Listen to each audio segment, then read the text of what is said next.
Okay, so your GMO greetings. Yerase, we thank you for tuning in once again. I'm Odwirafo, Kwesi, Ranehmpata, Akan Odwirafo of Akwamu Mine Maruka, Etifimu, the Akwamu Nation in North America within Odwiraman, the purified nation, Afurakani, Afuraitkaitnit people, African Black people in the Western Hemisphere. So I'm doing this short live to go into some detail about the nature of our degree program, our Bachelor of Arts in Philosophy degree program within our institution, AKONGUASUA. But we want to get into this notion of what is the nature of this field of edupreneurship, which is an education entrepreneur, because that is the direction that we are going. We have a philosophy, a Bachelor of Arts in Philosophy in the Akan language. That title is NIMDEESEM. We'll get into that. But, on your diploma, on your certificate, it will say Bachelor of Arts in Philosophy, but also the Akan title, NIMDEESEM. But our focus is not simply, once people have that credential, they typically can go into a school, college, university, and so forth and teach. Our focus is educational entrepreneurship, or what is now called edupreneurship, where you utilize your credential to engage in entrepreneurial activity to generate income for yourself so you can be self-employed. Sometimes people start off self-employed on a part-time basis and then they make it a full-time endeavor. Some people simply move directly into this full-time edupreneurship or education entrepreneur, mode. So this is what our focus is. We have, a degree program, 42 weeks, but it can also be a minimum of 21 weeks, but a maximum of 42 weeks. But within the first 4 weeks, you get the first 2 weeks, you get your first certification, the Susu Meditation Instructor certification, and you can start, engaging in entrepreneurial activity right away within the first 2 weeks. So let's get into it. So as you see, this term edupreneur, education entrepreneur. So some people are unfamiliar with the terminology. The field is emerging. It's been emerging for decades now. It's very popular, utilizing that terminology. Now, people have been education entrepreneurs for, decades. But the terminology and the, force, especially after, the whole COVID piece, and there were many, many more entrepreneurs that were birthed during the, shutdown, and people emerged from that being more entrepreneurial and so forth, utilizing their educational degrees for entrepreneurship instead of waiting for someone to, give them a job and so forth. This is our focus. We want to utilize the credential that we have to impact our community immediately, tangibly, and long-term. So let's look at definitions first. What is an edupreneur? An edupreneur, or education entrepreneur, markets their expertise and skills to public or private schools, colleges, and universities, or for-profit and nonprofit organizations using a learning platform. These professionals are educators who share their knowledge. They're also entrepreneurs because they sell their knowledge often through pay-to-access systems. Edupreneurs consider education to be an economic resource because it impacts the perceived and actual success of educated individuals in today's society. The importance of education permeates most career paths. For example, many industries require a certain level of education for their employees. Now let's give a related definition. This is more of a, philosophical definition of what an edupreneur is, just to give you a better understanding. An edupreneur is someone who creates a positive value shift with a specific economic resource of learning. So philosophically, this is the approach that we are utilizing. Now, let me show you a couple of things. You'll see that we utilize this image on some of the videos that we put out. And there are 3 images here. So for those who are unaware, we established our AKONGUASUA institution back in 13,001, so-called 2001. I published my first book in 12,990 8, which is so-called December 1997. That's the Ubin Shang, the Ancestral Summons. And to date, I've published 31 books. And recently, we just dropped the 32nd book. But the 32nd book is actually an anthology of 12 of the true historical and cosmological and philosophical books that we've already published. So this is actually the book we just released in March. NIMDEESEM, True Historical Anthology. And you will see that we have, it's a 600-page book, 8.5 by 11 size. It's in full color. We're going to talk about this one shortly. The Okra complex, the soul of Akan, talking about the nature of the soul in Afuraitkaitnit, or African ancestral religion and culture and so forth. Foundation of philosophy. So when you see this image here, right here, 27 of the 31 books, I took that picture a while back, but to date, 31 books plus this anthology makes 32, but that's actually an anthology of 12 of these books. So it's a compilation. It's been expanded and so forth. But so technically 31 books that I've published so far, hundreds of articles I've published, produced 2 documentary films. They are free right here on this YouTube website. You can check them out. And we have 42 online courses. So this right here, 31 books. This image here, let's switch over right quick. So these are 27 of the 31 books. This is an image of when I was in ancient Kemet, so-called Egypt, that is in the Temple of Seti in Abju, so-called Abydos, but Abju. And these are the 27 of the 31 books. Now, this next image is our website, AKONGUASUA, which is our institution page. And you'll see we have the advertisement for the new book, the new anthology. But this is the page for our institution. As we said, we established the institution in 13,001, so-called 2001. And just so you can see, this is a collage of the 42 online courses that we have curated. And this goes back, again, we published the first book in 97, 31 books so far, but we also have 42 online courses. We've been teaching since the 90s and so forth. We decided to begin teaching. The online branch of our institution began in 13,014, so-called 2014. So we were teaching and so forth here, different places around the country and also outside of the country. But then we started, and we also had a Blog Talk Radio show back when Blog Talk Radio was, popular before, going live on social media and so forth became popular. But then we started teaching on the Zoom platform. So in 13,019, so-called 2019, and we use the term 13,000 as the base because we're in the midst of a 26,000-year astronomical cycle called the Afuraitkaitnit. The whites and offspring call it the Platonic year, but it's called the Afuraitkaitnit, or the Great Year in the Akan language. Nothing happened 2,000 years ago because there was no such character as the fictional character Jesus, Yeshua. So we don't track time based on fictional characters.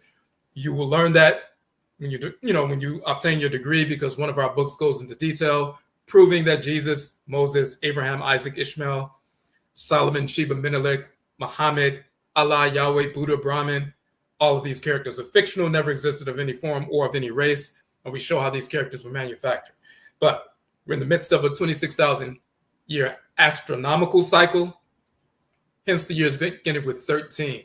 So 13,019, 2019, we started the online version in the context of teaching courses, 6-week courses, 4-week courses, 7-week courses, 13-week courses on the Zoom platform. That was about 7 or 8 months before the shutdown. So we were already on the Zoom platform teaching our courses. And then 7 or 8 months later, then COVID hit and everybody was on Zoom. But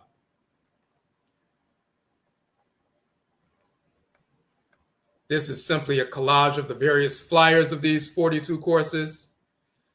When you scroll down on this page, you will see the original flyers for each course.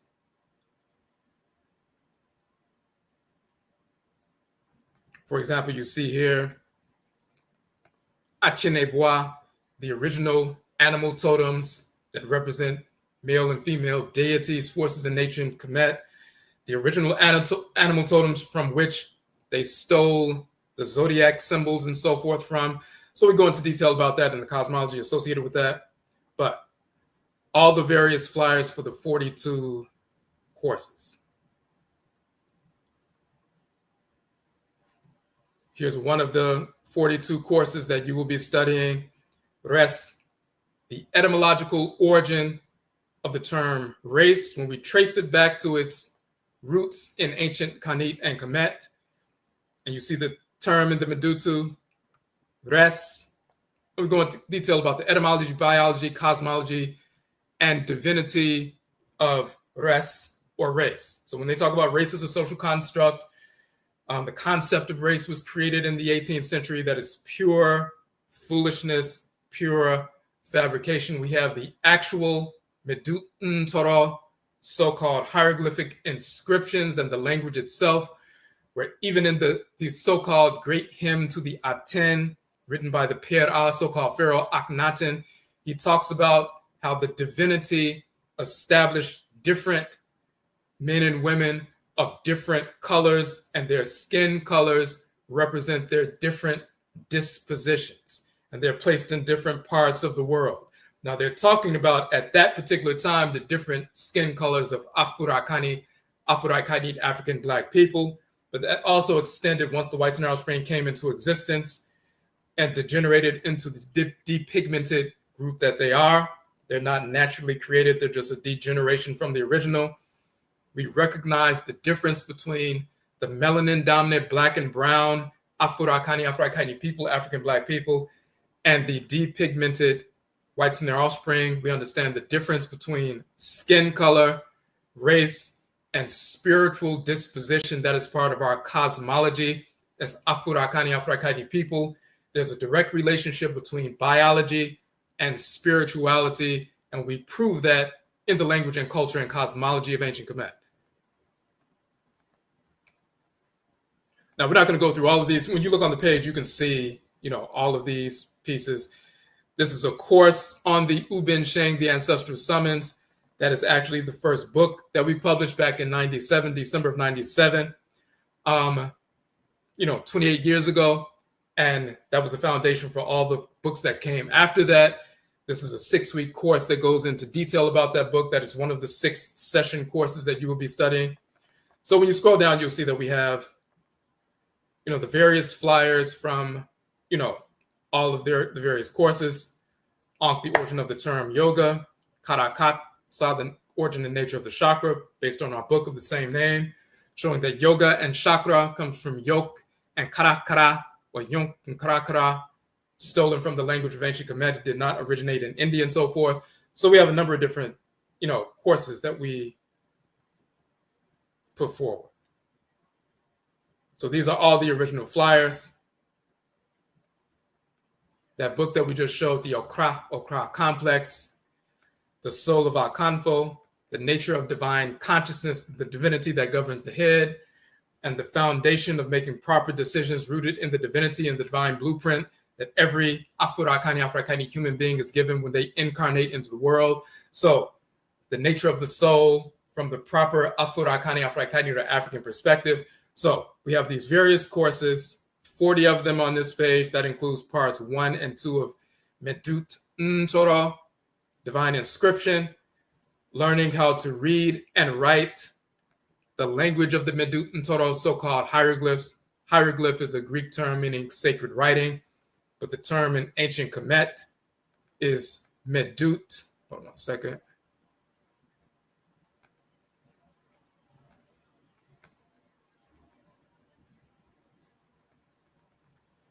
The term in ancient Kemet is Medut Torah. Medut means sacred words, and Medu is plural for words. Medut is symbol, and Nsoro means divinity. So Medut Nsoro, some people say Medu Netra and so forth, but it's Medut Nsoro, the proper vocalization, is the divine or sacred words or inscriptions. That's the original title for, misnomer with hieroglyphics and so forth. So we have a two-part course on reading and writing the language of ancient Kemet, and of course to prove the proper vocalizations and the terminology and cosmology and multi-tiered and multifaceted cosmology associated with the language. We make comparisons between the language of ancient Kemet and the Akan language of Ghana and Ivory Coast, as well as the Yoruba and certain other languages. The same Akan dictionary, you can put an Akan dictionary next to a hieroglyphic dictionary, published thousands of years separate, and Akan people living in the forest belt in Ghana and Ivory Coast, you look in their dictionary and look at the words and so forth, and they have the same words with the same meanings and the same deities with the same functions in nature as you find in the Medut Nsoro, the hieroglyphs, thousands of years prior, because we're the same people who simply migrated from the east to the west a couple of thousand years ago and reestablished the ancient Khanate or Nubian empires and so forth. And then we migrated further south towards the forest belt where Ghana and Ivory Coast and Togo and Benin and Nigeria and Cameroon and Gabon and so forth are, and Liberia and Sierra Leone and these various areas. And then some of us, a few hundred years after that, were taken from those areas and forced into North, Central, and South America and the Caribbean. So we have a direct relationship. And we show that genetically as well as through archaeology and so forth. Just like Black people migrating from Mississippi to Chicago, some stayed in the South and some moved up north. Some of our people stayed in ancient Khanate, Kemet, Nubian Egypt. Some of us migrated west, continued that culture, continued the language, religious practice. And some of us, after being in the West for over 1,000+ years, were snatched up and forced over here. But we maintain the religion and culture and aspects of the language. So when you look at the Hoodoo tradition, which is Akan, the Juju tradition, which is Yoruba, the Voodoo tradition, which is Ewe, the Wanga tradition, which is Ovambo, these traditions that are maintained in North America, these are the same ancestral religious practices from Western Central Afuraitkaitnit Africa that came directly from ancient Khanate Kemet, unbroken for thousands of years across continents. And we go into all of that detail. So let's look at something I want to show you quickly.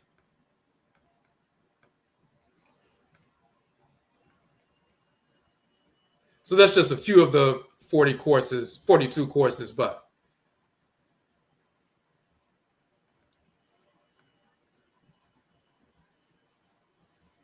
so we showed this specific designation. Let me get rid of that right quick.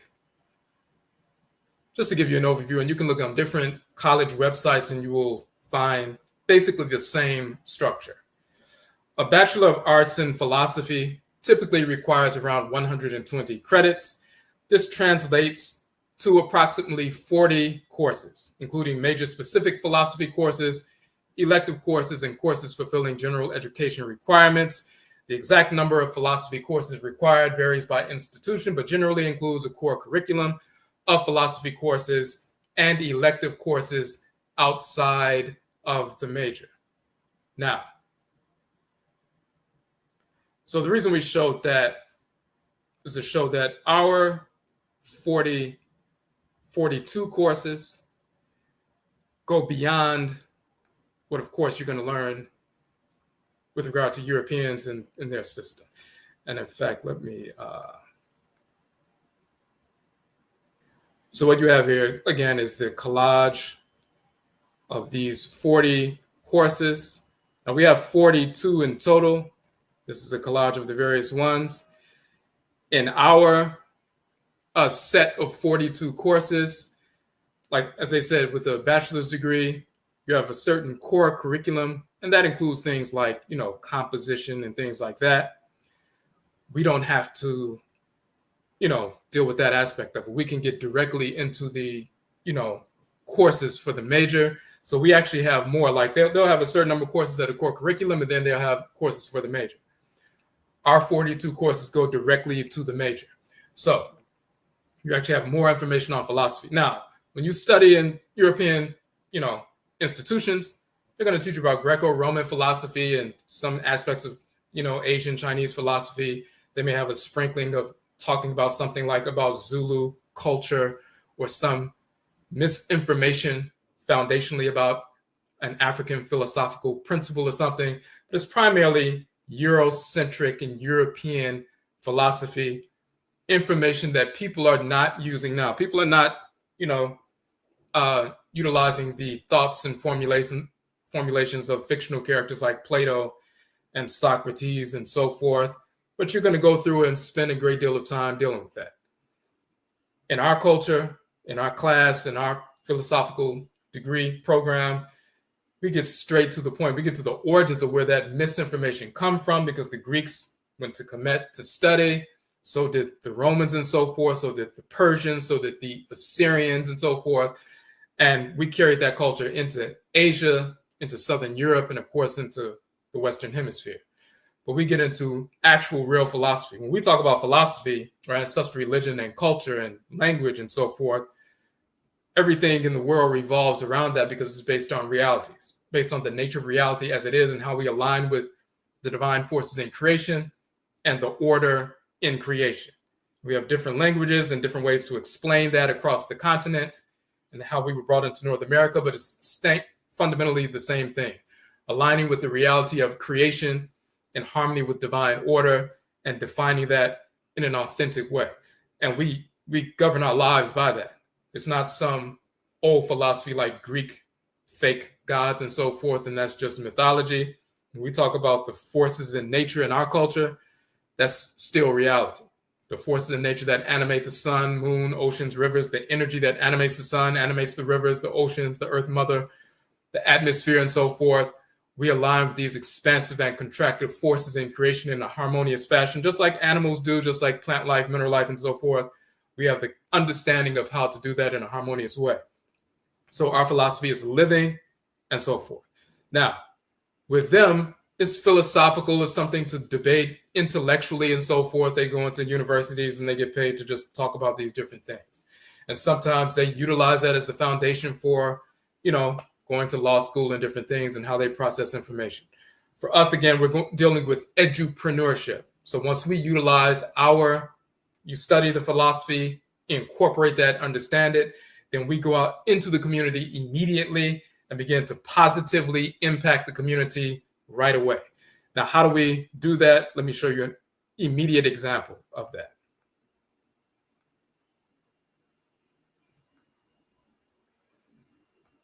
I'm going to switch over to, so these are the 40 courses, but then I said we have 2 certification courses as well within the entire degree program. And the first one is the very first one you'll be tested on within the first 2 weeks. And let me show you why that is important. So, I mentioned earlier, Susu is the Akan term, ancient term for meditation. Meditation began in ancient Afuraitkaitnit tens of thousands of years ago, before white Europeans or white Asians existed on Earth. When only Black people were on Earth, we were already meditating. You see here, Amenhotep, the son of Hapu, in the meditative posture and so forth. So,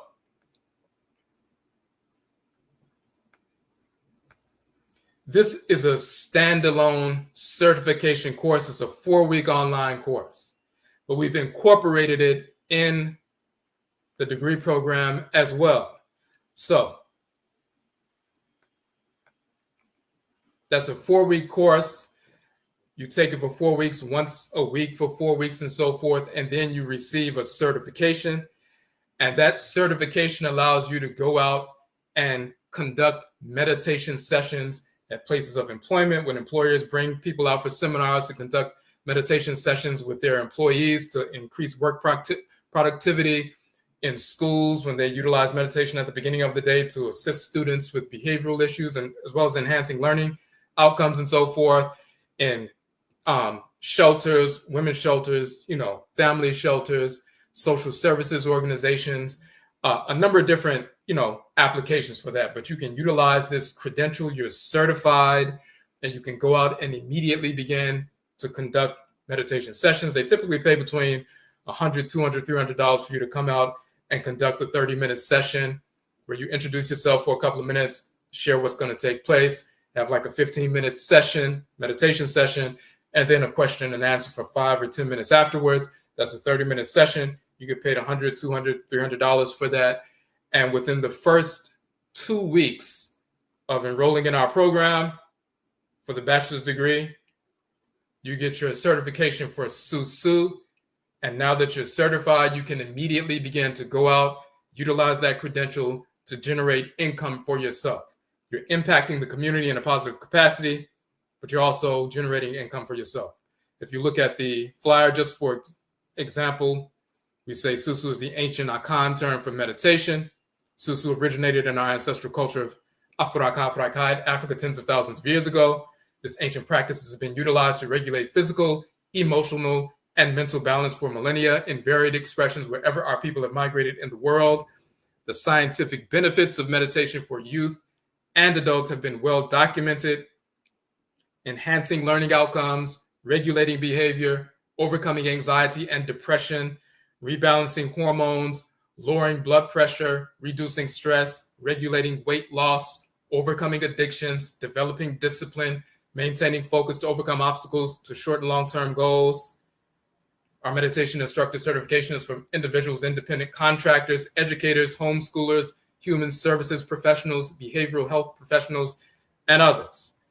As a certified instructor, you are qualified to contract with independent schools, charter schools, cultural organizations, corporate entities, women's and family shelters, community centers, colleges, and more to conduct basic meditation sessions on a daily, weekly, or periodic basis, and so forth. So the key with regard to that is when you enroll in our bachelor's degree program, within the first 2 weeks, we're going to talk about the testing process, but you test out, you receive your certificate for the SUSU meditation instructor certification, and you can immediately begin to utilize that to begin to book these sessions. You can go to a school and say, hey, we conduct meditation sessions, like a 15-minute session for your youth. You can show, and we talk about that in the course, to show them how this can enhance learning outcomes, regulate behavior. If you go to a shelter or some social services organization where there's a women's group and so forth, and they're helping them with getting jobs or placing them in, affordable housing, they have anxiety issues and things like that, they'll have someone come to the women's circle once a week, and you can share with them holistic health information, conduct a short meditation session, utilize that to lower,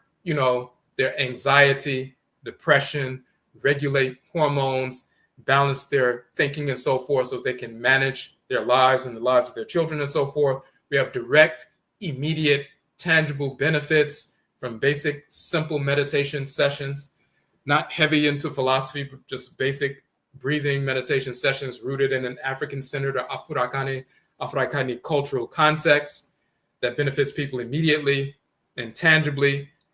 They see the benefit of that. It's been well documented. So various organizations, corporate entities, human services organizations, schools, cultural organizations are now utilizing people to come out and do that. And they typically need someone with a credential. And since, people have been getting these certifications from European organizations or Hindu organizations and so forth, giving misinformation, we decided to do this. We've been practicing meditation, or SUSU, for 30 years.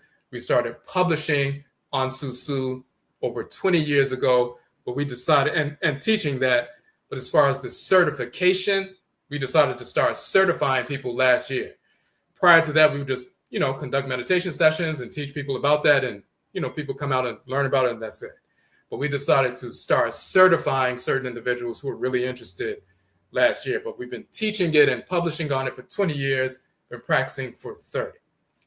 So that's the first certification that you will receive within the first 2 weeks. So you'll be able to go out and begin to generate income immediately. Once again, we have the most recent book, the anthology there. But on this page, you will see the front covers of the 31 books that we've published. Kukutuntum, Ubin Sheng, Afuraitkaitnit, the origin of the term Africa, shown in the Medutu of the hieroglyphs of ancient Kemet, the term Africa. Maranechi, the Okra complex, dealing with the nature of the soul, the divine consciousness in our ancestral cultural cosmology. Obatain, Afuraitkaitnit, womanhood. Oberima, Afurakani, manhood. Nkwamwa, whole life journal. We talk about holistic health and so forth. Dealing with the Hoodoo tradition, war means dead. We have a number of different texts. One of the major ones here, Ankh, the origin of the term yoga. Karakasa, origin and nature of the chakra.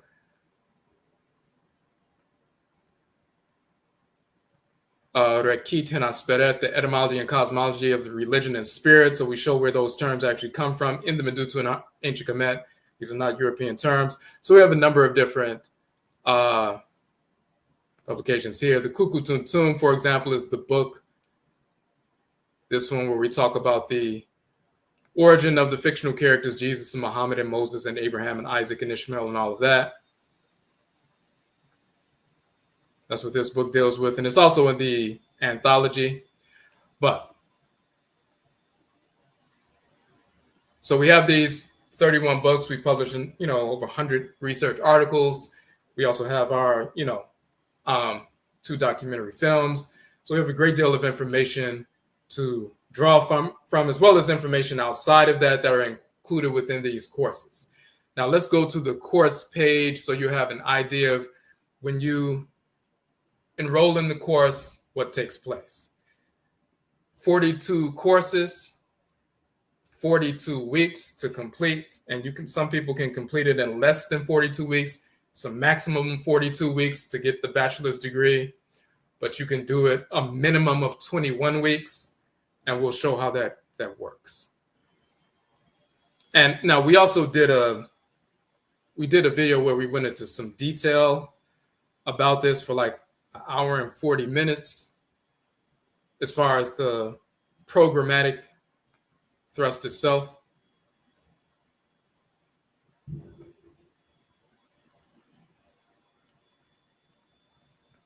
So you can check that out as well. I just want to make some finer points here. So when you go to the AKONGUASUA page, of course you see the book and so forth.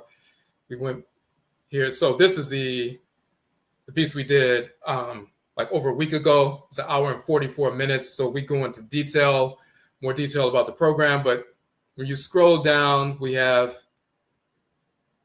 the link here. This is just a portion of the page. But when you go to it says read full description on our link, buy now. So when you click on the buy now link,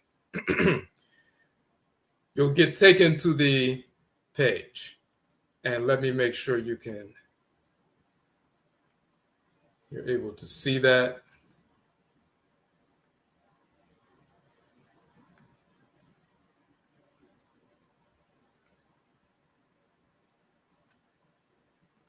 Okay, so when you click on that buy now link, this is the page that will come up. So it says NIMDEESEM. That is the Akan term for Bachelor of Arts in philosophy. We do have a payment plan option. The entire course is $600, but we have a payment plan option that you'll see at checkout where you can break it up into interest-free installments. So we talk about, the degree itself, NIMDEESEM. NIMDEE means knowledge or wisdom in the Akan language. NIMDEESEM means the issues or affairs of knowledge or wisdom. So that's a better, it's a term that represents philosophy in a more grounded way. So as we mentioned, we have 42 courses. They're reflective of the 42 assessors of Ma'at. One second, make sure we see. All right, the 40 Sepatu administrative divisions of ancient Kemet, the 42 sacred days in the Akan sacred ritual calendar, cycle of Adadrianine, which you'll learn all about that.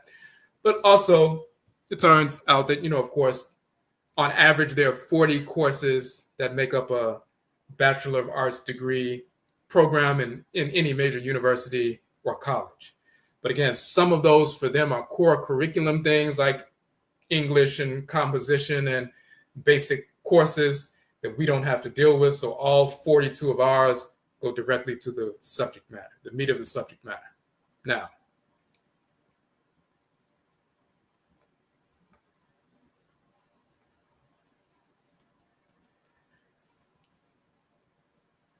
so we talk about the title of the name, NIMDEESEM. Now, we say the degree program is a maximum of 42 weeks. You study each course on your own, and then we have a weekly test, including a question and answer session on the Zoom platform. The most important aspect of that is that you understand the information. It's not just about memorizing dates and times and so forth. Of course, you will memorize things, but you need to understand the philosophy. So when you speak about that or share that with individuals, you have a full understanding of what you're studying. So,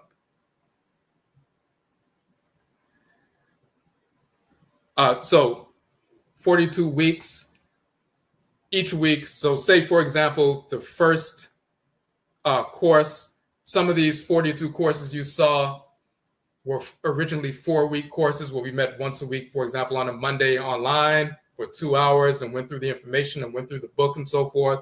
And it took 4 weeks to get through the book. Some of those courses were 6-week courses. Met once a week for a couple of hours, went through the entire book. The ones that were associated with the book, some had other information and so forth. A few of them were 7-week courses. One of them was a 13-week course, but most of them were either 4-week courses or 6-week courses. Now they are all archived. So anybody can go to our page. They can see the archived courses. You saw the flyers for each one. And they can purchase the archived course, like the course on dealing with race. That was a 6-week course. Originally, the 6 sessions are archived, so people can purchase that course for $15, and they can go through the course. All 31 books, the ebook versions of all 31 of our books, are free downloads for our website. We've always made the ebook versions free. So that's just, we've had that. The softcover versions we would sell, but the ebook versions have been free for over 11 years. So people access and download the free versions of our books with, thousands of downloads per month, because we didn't want to, say that you can't get this information unless you have $15, especially if we have a, electronic version, an ebook version. So if people didn't have any money, we couldn't say, well, you can't learn that Jesus never existed and Muhammad never existed and how they manufactured these characters, like Muhammad from the river divinity Muhammad, the waters Mu, of Hatmet, the northern Nile, the spirit that animates the northern Nile, Muhammad, that they corrupted into Muhammad, and we show that deity Muhammad, and so forth. We can't tell people, well, you can't learn about that unless you have some money. If people don't have money, then they can't learn. That's crazy.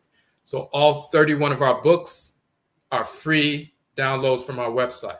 But then the softcover versions, we always sold. Right now, those softcover versions we are, combining into anthologies. And again, the first one, for those who didn't see, we released in March. It is 12 of those softcover books, all in one. On the back, you'll see which 12 they are. These are 12 of our books, all in a 600-page volume in color and so forth. So you'll see the, we did it in color because we needed for people to see these deities. For example, let me just give you a quick.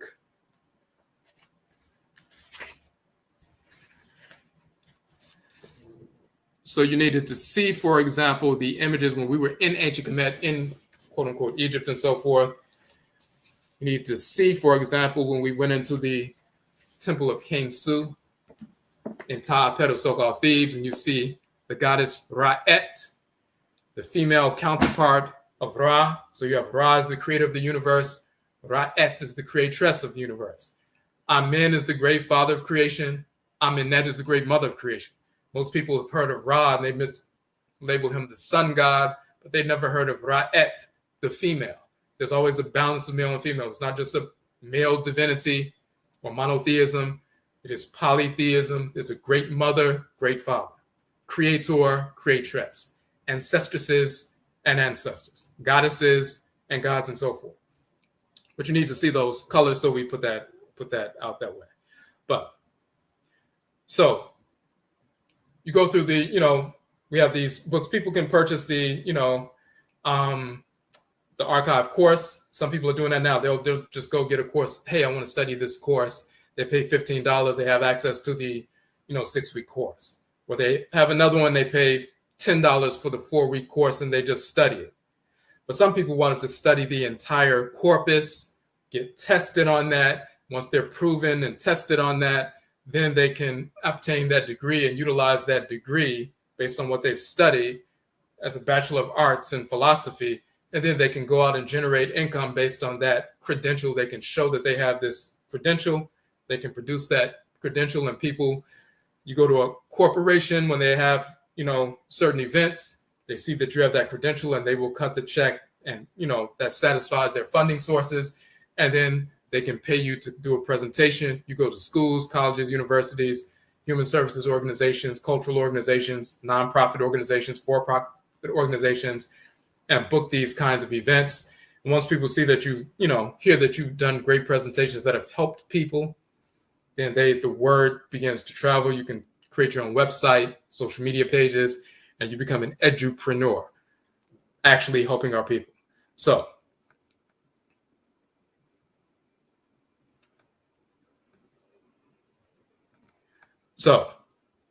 42 courses, 42 weeks. However, say, for example, one of the 4-week courses, you're ready to test on it. So say one of the courses on the Hoodoo tradition, which is Akan ancestral religion in North America. One of them is a 4-week course. So you're ready to test on that course. So on a Monday evening, we do the test on Zoom of that course. Since it was only a 4-session course, you may, at the end of the week, so say Hoodoo Part 5, maybe you want to do Hoodoo Part 6 as well, and you do both Part 5 and Part 6, those 2 separate 4-week courses in the same week, instead of waiting until next week to test on Part 5. If you're ready to test on Part 5, then you can test on Part 5. So this is why we say it is a maximum of 42 weeks. So if you want to test, study the 6-week course, when you're ready on Monday, we go through that course. Okay, you passed that test. Now you go to the next course, the next week, the next course, the next week. After 42 weeks, you've taken a test for each one of the 42 courses. You pass that, and now you've completed the process and you obtain your degree. But some people may want to take 2 courses per week. Test on 2 courses per week. They're ready. They've memorized the information. They have a grounded knowledge of it. So instead of testing on Monday, and that's every Monday or every Tuesday or something, they want to test on Monday and Thursday. Well, they will complete the degree within 21 weeks. So it's the minimum, as we say here, a minimum of 21 weeks. Hold on one second.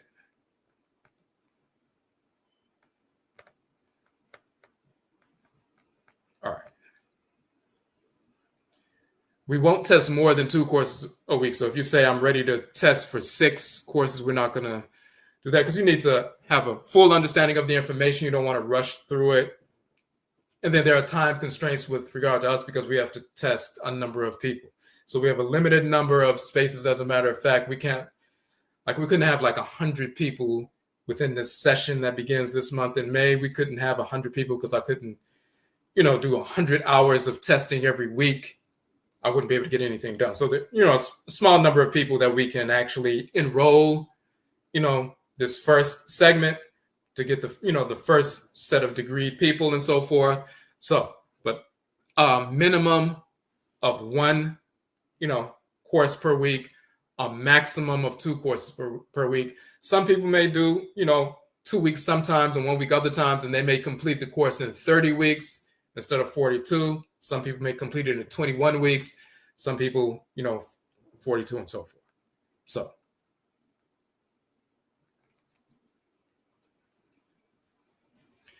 now let's go down. We mentioned about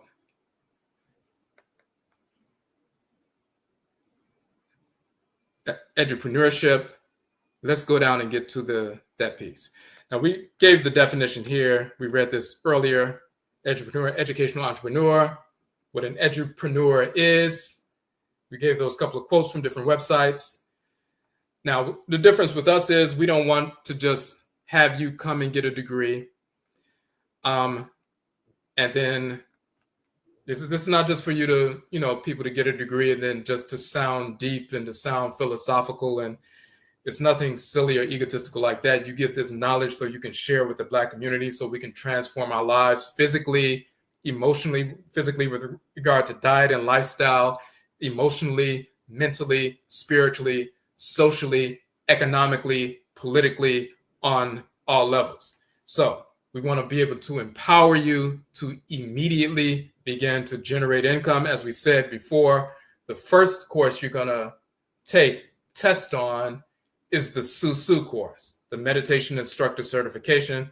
That's the first course you will test on. So you'll study that course. So you study the courses on your own time. When you're ready to test, you come in and say, okay, I want to test next Monday. We test you on that SUSU course. That was a 4-week course. It was a 4-session course. Go through the 4 sessions, make sure you understand. Once you understand that, not only have you completed that module for that week, but because the SUSU course, and then there's a part 2 to that, the Karakasa course, those 2 out of the 42, those 2 in particular have their own separate certifications as well. So you get immediately, you're certified in the SUSU course. Now you are a certified meditation instructor. And even before you get to the other 40 courses, you're already certified in SUSU, and you can use that certification to go anywhere in your city or around the country. Say, I'm a certified meditation instructor, just like anybody else becoming certified as a meditation instructor, around the country, and they utilize that credential to, get paid in different settings. You have a certificate, and you can say, I'm a certified meditation instructor, and, you can start getting paid right away. So you don't have to wait the full 42 weeks to start engaging in entrepreneurship. The very first week you can do that.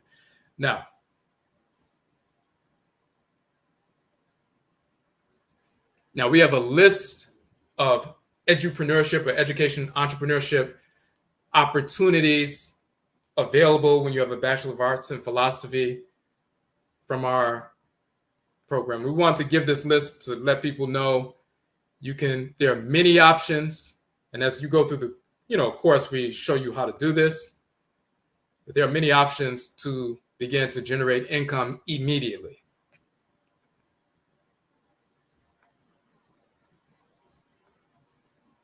We don't want people just out there with a degree and they can't generate income from that. Because, some people say, oh, I just want to go and hopefully somebody will give me a job at a university. But we want to we have our own educational system, our own degree system, and then we also have a pathway towards generating income within our own educational system.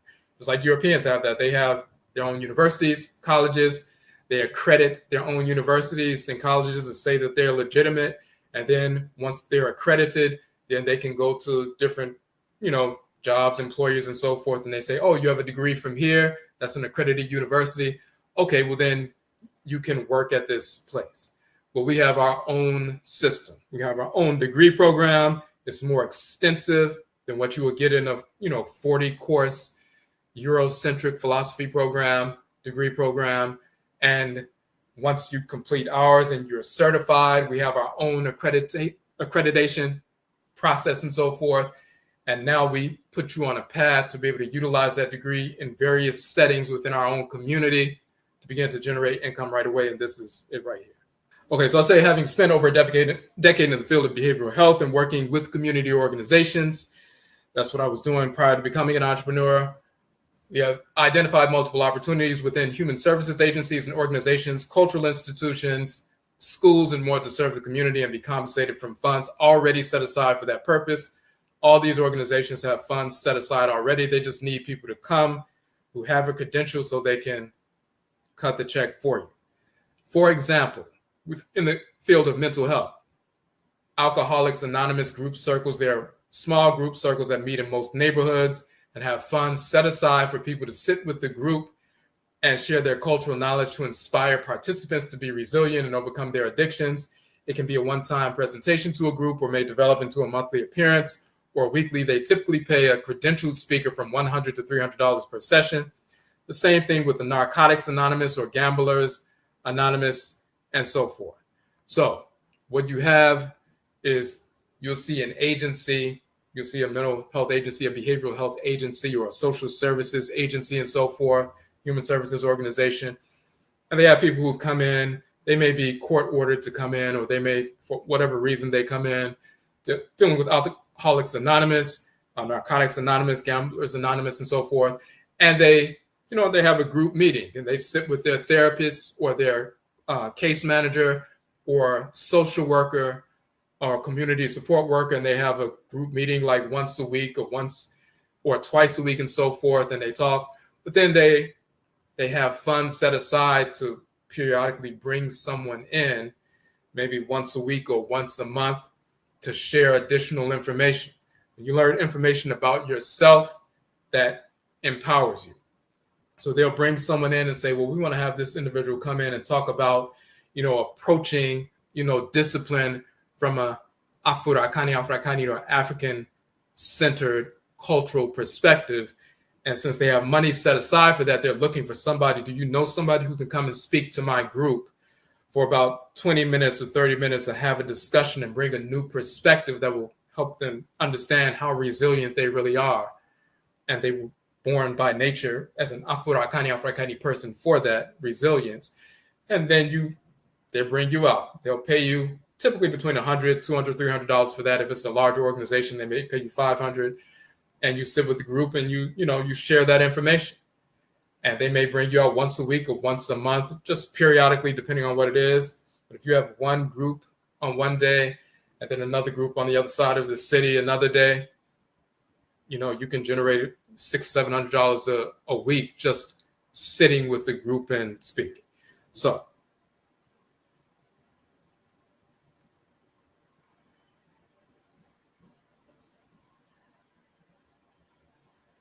women's shelters and family shelters, we mentioned this earlier. Human services organizations have weekly group sessions for those in their programs to motivate the participants to find employment, find housing, break the cycle of returning to domestic abuse, homelessness, etc. Funds are allocated to pay various presenters on various topics, including holistic health, meditation, culture, philosophy, which is critical to shaping participants' self-worth and confidence, and more. They typically pay credentialed speakers between $100 and $300 per presentation.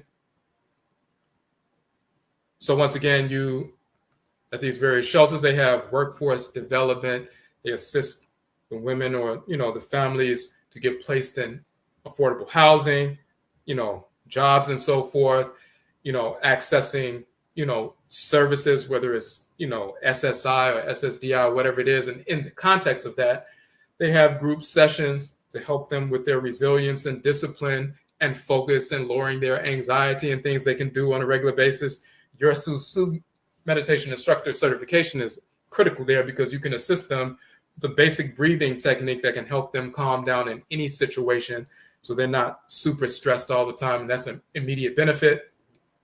But we also have this, and I want to share this real quick. And this was developed in the context of when we were working in the field of mental health for over a decade in Chicago as well as Washington, D.C.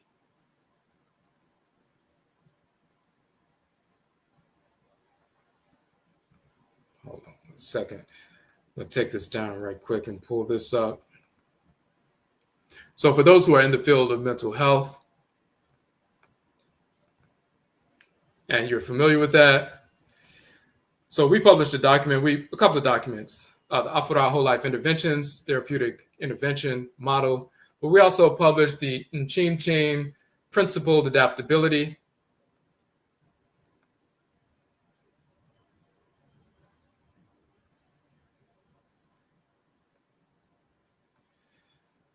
NIMDEESEM Principled Adaptability, Individual Treatment Plans, and the Cultural Spiritual Domain. This is a training that we did for social workers, case managers, community support workers, therapists, psychologists, and so forth. And we go into detail of showing how, if you're in the field of mental health, you know that in treatment plans, the different domains that you work in with regard to treatment plans. They have something that's typically called the cultural or cultural spiritual domain of the treatment plans. And many people don't know what to do with that domain. They know how to work with people in the legal domain or the therapeutic, psychiatric domain and so forth, or with regard to housing or, workforce development, those kinds of things. But one of the domains that people can build in that domain in the treatment plan is the cultural domain. And, the mental health field has recognized that when people are grounded in their culture, they become more resilient, more focused, more disciplined. They have self-love, self-respect, and that allows them to overcome, these various deficiencies mentally, emotionally, and otherwise. We developed an entire training on how to use the cultural spiritual domain in treatment plans with Afurakani, Afuraitkaitnit clients, youth as well as adults, and we've tested it for over a decade in Chicago as well as Washington, D.C. We got this training. We've trained, professionals, mental health professionals in this.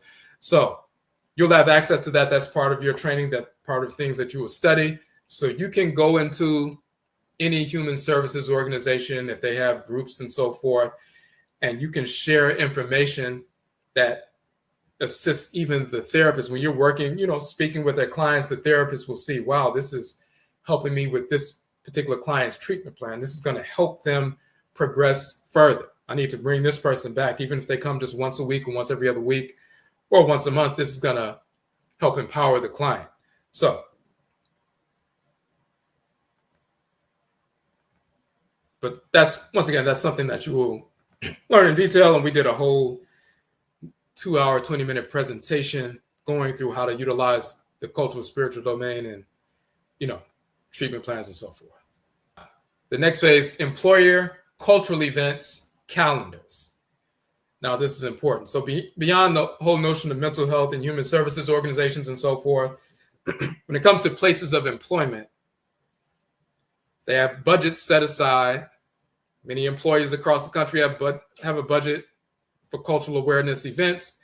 They seek out individuals with a credential to conduct 30-minute to 1-hour sessions or seminars or presentations for their employees that enhances, work productivity and so forth and morale within the corporation. They typically pay credentialed speakers from $100 to $500 for a presentation, depending upon the size of the company. So, January, Martin Luther King holiday, they may say, oh, we need someone to say something about, the legacy of Martin Luther King and so forth. They may want you to come in and talk about that, and they may have their own perspective on that.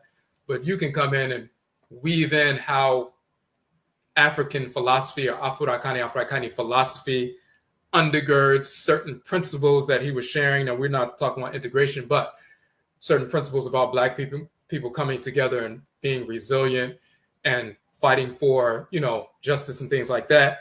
You can weave in ancient Afuraitkaitnit philosophy and show how it manifests within our culture right here in North America. So everybody has some kind of MLK holiday, major corporations, and even small companies and so forth. They'll say, okay, Friday afternoon, we're going to have a presentation on that. Do you know anybody who can speak? We have the money set aside. And these organizations, corporations, as well as, not-for-profit organizations, they have budgets and they need to spend the money, because if they do not, when the fiscal year comes around again, if they didn't spend that money on these cultural events that was appropriated for that, then their budgets will be cut. So if they're coming up to a point where they haven't been able to spend that money, they will look for anybody. Hey, find me somebody with a credential who can come out here and speak. We need to find somebody so we can spend these funds so we can maintain this level of our budget. So that's in January. In February, Black History Month, employers across the country, small as well as large corporations, they have some kind of event, and you can go to different ones throughout the course of the month. You may have one every week or a couple of them every week at different small or large corporations. And you can do a short presentation, 15 minutes. It could be 10 minutes. It could be 5 minutes. It could be a half an hour. Just depends on what is what. But they pay for that. Memorial Day, that is originally was established by Black people after the Civil War, those who fought in the Civil War. It was an ancestral observance to honor the deceased who fought the War of Liberation, the Civil War for our people. It was called Decoration Day because they decorated the graves of their ancestresses and ancestors who fought in the war and died. Europeans took that day, moved it from May 1st to the last Monday in May, and changed it from Decoration Day to Memorial Day. But people have Memorial Day services. Once people find out, and many people are starting to find out, you see it all over social media, that Black people, quote unquote, African Americans, established Decoration Day as Memorial Day. And now people are having things at their jobs to talk about that. Hey, can you bring the person out and talk about how it was us who established Memorial Day? So the Friday before the Memorial Day weekend, when people want to leave work early and so forth, they'll have a little event and have someone come out, and they'll pay you $100, $150, $200 to come out and speak.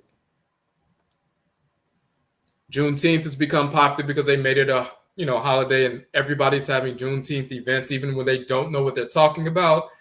These white corporations, they'll bring anybody out, and very often they bring out Black people who don't know anything, but they just want a Black person to talk about it. So they're misinforming people, across the board. So when someone has a degree in Afurakani philosophy, it can show how our ancestral cultural philosophy was preserved in quote unquote African American culture in North America. You can come out and speak about that. Black August, that's the entire month. Similar to Black History Month, which is a month-long event. Black August, dealing with people who fought for our liberation, revolutionary movements, Black liberation movements, and so forth, has become very popular over the past few decades. Black August and different organizations have events where they talk about, and you present on different, revolutionary leaders and so forth, and they have people come out and present. Of course, Kwanzaa is the same way. They want somebody to, hey, we're going to have a Kwanzaa event. They want someone to speak about some principles. You can go to the event, but you can weave in your, Afurakani philosophy. And when you bring that information to bear, it's always going to empower our people. So you get the picture. And so that's for places of employment. Then, of course, for those who are interested in working with youth, you have schools and after-school programs, weekend programs for youth, summer programs for youth, multiple opportunities if you like to work with youth. Some people like to work with youth, some people don't. If you do, there are many, many programs. We talk about that, and very often they pay $100 to $300 per presentation. These after-school programs, in-school presentations, a number of different things. And of course, once again, one of the first things you will learn when you get, your first certificate within the first week and so forth for meditation instructor certification, many schools have been implementing like 5 to 10 minutes of meditation right after the first bell, at 9 o'clock and so forth. After their announcements, they have the kids meditate for about 5 minutes, 5 to 10 minutes, and they recognize that it lowers their anxiety. It makes them more focused, more disciplined for the rest of the morning so they can get more things done, and they don't have as many behavioral issues. And then after lunch, when they come back in, they'll do another little 5-minute meditation. They'll do the same thing in an after-school program. So that's become very popular because of all the literature that's been out showing how it, affects people's hormones and, brainwave activity and so forth. So they bring people out to different schools, and you can do that. That's one of the easiest ways to get in. You may have a once a week after-school program that says, hey, can you come on Mondays to conduct a meditation session for our kids? And then you can show them a little chart with Medut and Toro hieroglyphs, show images of Black people in ancient Kemet and so forth, and how we created math and science and, medicine and everything else. And they're always, shocked by that and empowered by that. All right. African-centered bookstores, businesses, organizations, conferences, cultural events, spiritual events, study groups, etc. Many groups and organizations around the country who are already teaching some aspect of culture and philosophy in their communities, including those who have their own cultural centers or businesses. various little small Black businesses or large ones. They regularly have individuals come out to do book signings, teach meditation, yoga, holistic health, true story, culture, philosophy, and more from an ancestral culture perspective or a body of information they are not aware of. The information in our courses and books is groundbreaking and of interest to such groups across the country, whether in your own community or an hour or two away from your location. You may drive a couple hours to another city and do a presentation at a Black business. They pay people to come out and so forth, usually between $100 to $500, or if it's a larger organization, more than that. So, and just to give you an example of what we're talking about here. For example, Kuku Tuntum, the Ancestral Jurisdiction, we have the book, of course. We have a 6-week course that we did on the book, which you will be studying in the, piece. We mentioned this earlier. So this is the book we talk about the cosmology of creation, the origin of, creation and so forth, Afurakani people. Then we talk about true story. We talk about how Abraham, Isaac, Ishmael, Solomon, Sheba, Menelik, Moses, Aaron, David, all these characters are fictional. Jesus is fictional. Yeshua, Allah, Muhammad, Buddha, Brahman, fictional characters. Never existed of any form, any race. Now, when we talked about, for example, of course, this is where they get the fictional character Hensu, became Jesus or Yeshua, Yeshua, Yeshua, Jesus, and so forth. They stole that from the divinity Hensu, Neferteperu. But you're going to have information that other people, individuals, do not have.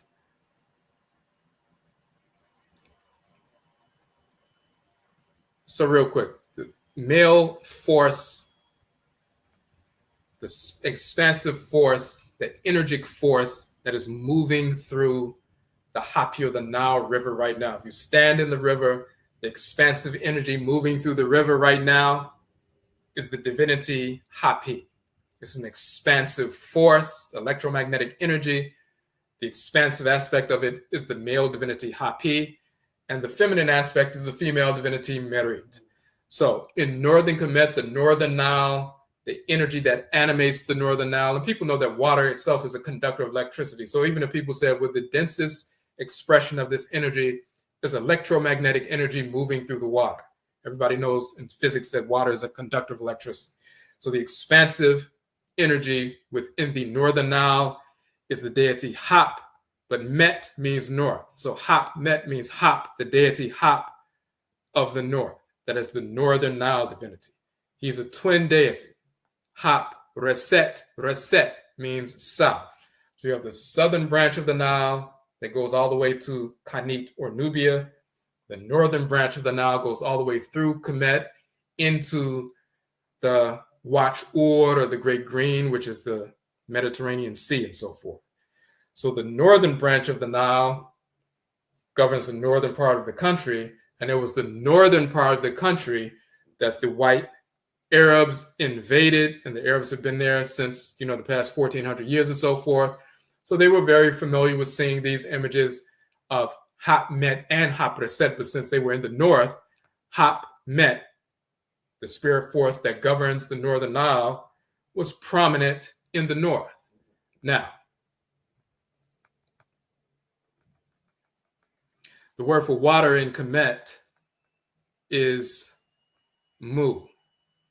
In English, it's water.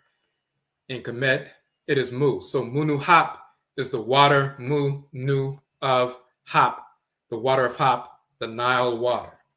Hap Met is the northern Hap. Hap Reset is the southern Hap.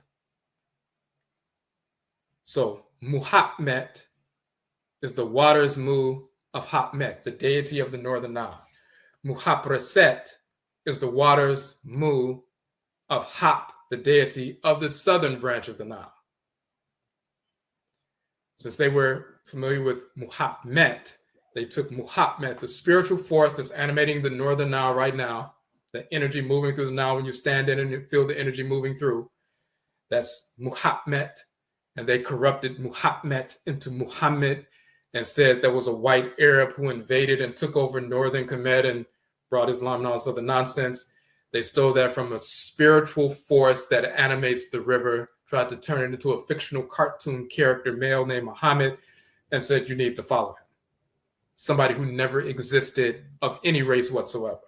So even when you go to cultural organizations and Afrocentric organizations and Black businesses and so forth who want something cultural, they don't know this yet, unless they, our books have been out for a number of years, so some people have heard of this, but most people don't. So even amongst people who have been studying African tradition, ancestral culture, and all of that, they're still astonished when they get this kind of information or learn that Buddha is a fictional character, or Jesus, Yeshua is a fictional character, or Solomon and Sheba and Menelik, because people think the Queen of Sheba was a Black woman. She didn't exist. It's a corruption of a title of Auset, the goddess Auset, Auset. So a spiritual force in creation and so forth. Solomon never existed. So that's just some of the information that, will be shocking to even the average person who studies culture in depth. So the other piece is hosting your own events. You can pay $50 to $100 to rent out a community meeting room, a conference space to host your own event. You can be the sole presenter or invite others to present as well. Millions of our people on a weekly basis attend churches, mosques, temples, yoga sessions, classes on Buddhism, esotericism, holistic health, and more. Many are just as interested in Afurakani, Afuraitkaitnit, or African ancestral culture and philosophy because it actually provides answers to all life's questions rooted in the authenticity of who we are. When you host events and people are aware of the offering, they will attend. You can also have vending space to sell your own products, or you can purchase books wholesale and sell them to further the attendees' education. And that includes, we can work out a situation where you can, you can get the wholesale version, get our book, wholesale, and you can sell that, or you can get other books that that are from other Black authors and sell those.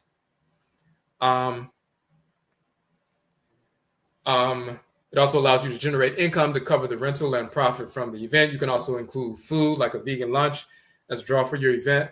You have a local vegan food vendor or whatever, and you can do that. So let me switch over real quick.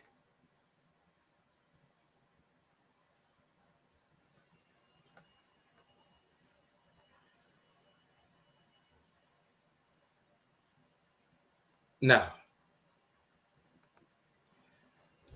as we said, so you have going through the 42 courses. All 31 books are free downloads from the website, so you don't have to purchase any books. You'll see that the tuition is $600, but what you'll also see is there's a payment plan option, and this is the payment plan option right here. On the checkout section, you'll see that there's an option for Afterpay, 4 interest-free installments of $150. So basically, Afterpay is similar to Affirm, just like if you purchase a flight, and you have the Affirm option, or you're on Amazon.com, you make a large purchase, and they say you can pay over time with Affirm. Afterpay is similar to that, a competitor to Affirm. So you can click Afterpay, and instead of paying the full amount up front, you would just pay $150, today, and then you pay the rest over time through Afterpay, and they spread it out over a number of payments that are interest-free. So you can do that, and many people opt for that. So their first payment is not the full lump sum, and you can move in that direction. But so when you see that the tuition is $600 and you can just pay $150 up front, you'll notice that many of these events that we talked about, you can make $200, typically $100, $200 for a smaller organization, a little bit more for a larger organization.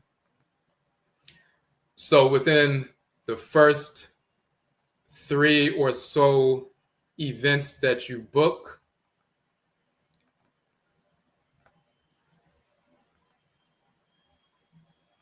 you will have covered your tuition. The first week, when you study the SUSU Meditation Instructor Certification course, and you're ready to test on that, and we talked about that, then you will receive your certification. We also, in addition to the 31 books, we have hundreds of videos on YouTube where we go into even other aspects of, the principles in cosmology and so forth. So you have a lot of information that you can draw from. So this is our certificate for the SUSU Meditation Instructor Certification. So your name, of course, would be here. The title is Ocherefo, which means instructor in the Akan language. So you'll be a SUSU Cherefo, which translates as meditation instructor, certified meditation instructor. So within the first week, out of those 42 weeks, your first test will be that 4-week course. Once you pass that test within your first week, you'll get this certification. And then now you are empowered with that certification to go to any of these places, organizations, and say, I'm a certified meditation instructor, and I can conduct meditation sessions with youth as well as adults. And once they see your certification, some people won't even ask for a certification, but many will. Once they see you have a certification, then they can cut that check, they can pay you for that. So you don't have to wait the full 42 weeks to get the full bachelor's degree to begin to generate money. You can do that within the first week. And again, once you book the first couple of sessions, maybe a $100 session at a school or place of employment, or a $200 gig at a human services organization or something like that. Once you do the first couple of ones for the first couple of weeks, you will have made your $600 back for the tuition, and from that point forward, you'll be generating income. And of course, once you obtain your full, bachelor's degree, you can go even further. But our eye has always been on empowering the people with information. You can take that information to empower our people, but you can immediately begin to generate income for yourself within the first week. The AKONGUASUA page on our website, and it's also in the description for the video.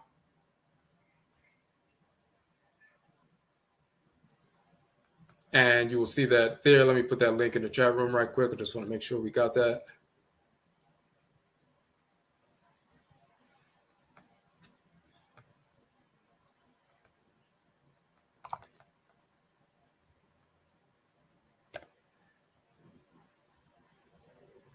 Okay.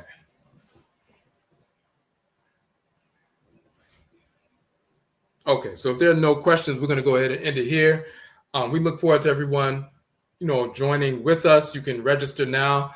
We have a limited number of spaces. You can sign up now, start your process. We will send you the information on the class, the first couple of classes you need to start studying, and then you can set up your first test, Zoom session, and we can move forward from there, and you can get certified. So if you sign up now, you can start studying. The SUSU course will be first, of course, and then at some point next week, you'll be ready to test for the SUSU course.